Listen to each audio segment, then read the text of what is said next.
नमस्कार मंडळी, आज आपण बनवतोय ठेचा पनीर। तर त्यासाठी इकडे अर्धी वाटी शेंगदाणे, एक लसूणचा गड्डा, 2-3 हिरवी मिरची थोड्याशा तेलावरती परतून घेतली। मिक्सरचं भांडं घेऊया। शेंगदाणे, लसूण, मिरची, भरपूर कोथिंबीर, अर्धा चमचा जिरे आणि मीठ घालूया।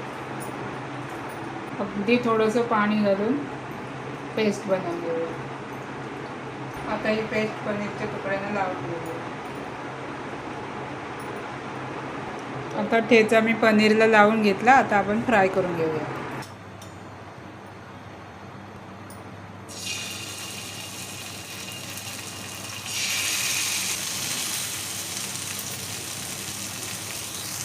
परतून घेऊया।